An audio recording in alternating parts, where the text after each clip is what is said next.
si Sir N times na mag-harvest ng ampalaya at dahil sa El Nino o sobrang init, hindi talaga maiwasan ang damage ng bunga. Grabe, sobrang daming damage na ampalaya. Nakakalungkot talaga dahil konti lang yung ani ko ngayon. At yung kamatis naman, unti-unti nang nalalanta. Ika-5 times na bala ng harvest sa ating kamatis at normal lang talaga ito na kamatis na malalagas ang mga kanyang dahon.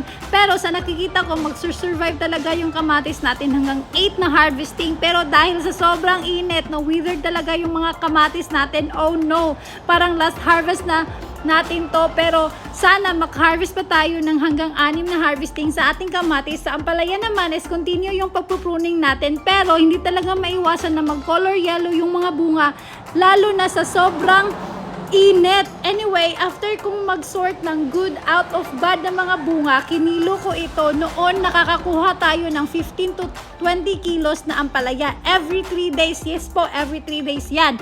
Grabe yung mga bunga natin. Ang lalaki pa at ang gaganda pa. 6 kilos lang yung nakuha natin ngayon dahil sa sobrang init. At sa kamatis naman, noon, makakuha tayo ng 80 kilos pero ngayon, 25 kilos na. Oh my God! Grabe talaga yung init. Kaya niya itong bagway guys. Pag-deliver ko.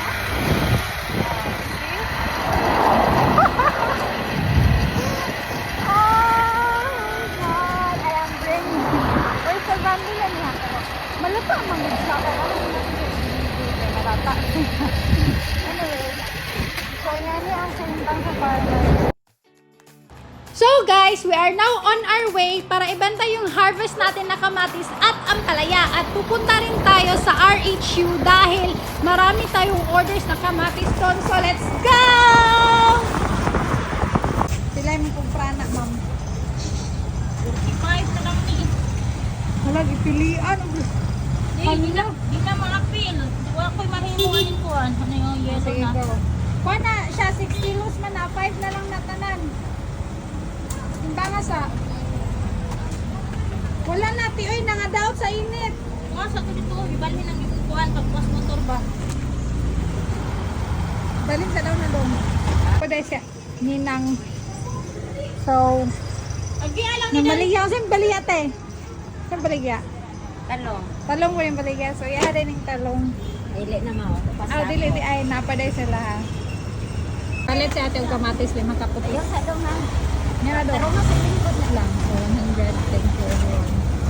Doon natakaroon sa center, so gamay na lang. Ito kamatis. Hi!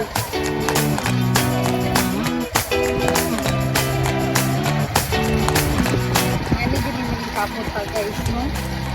Buha ito ng tayo, kapalit ang ito guys. Kapalit ito sa daw? Coke. So, dili na dahil karoon ng adlaw na pa. Since bata ko, na dahil dito pamaligya kay nag-umaman ko dito paano lang po akong makapapa ko lula. So, pag naagid ni daghan na hi guys, ano din ang ibaligya may tabo. Tapos sa bado, mamaligya din ni yan na. So, naala na din since we were young.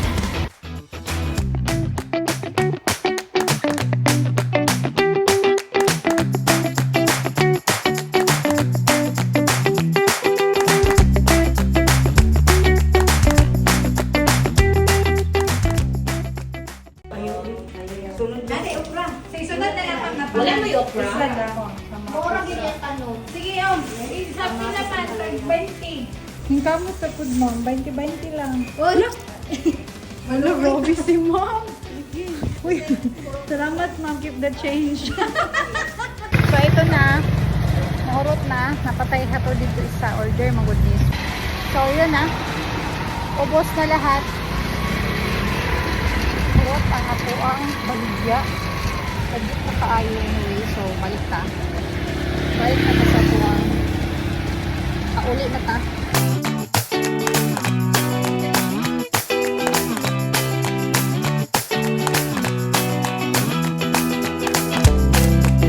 So naabot na ta and di ko na to itong halin. 1, 2, 3, 4, 5, 6, 7, 8, 9. 920 pesos. So, yay! Anyway, gamay ra magid kay income no, pero nalipay ko kay, of course, aside from nakatabang ta sa mga tao kay organic atong products, katabang punta sa climate change, which of course nagamit ta, nagtanom ta sa pamaagi nga organic, sa pamaagi nga pagtanom nato sa organic nga way. So isa pa pod is kanang it's a more on a passion rather than pang-income lang yun. So nalingaw ko kay kanang na-fulfill na ko ang akong gusto. This is my passion to farm, and yes, please kanang continue to support organic products so that ang local farmers kay kanang malipay sad sa ilahang natanom. Salamat kayo. Bye-bye.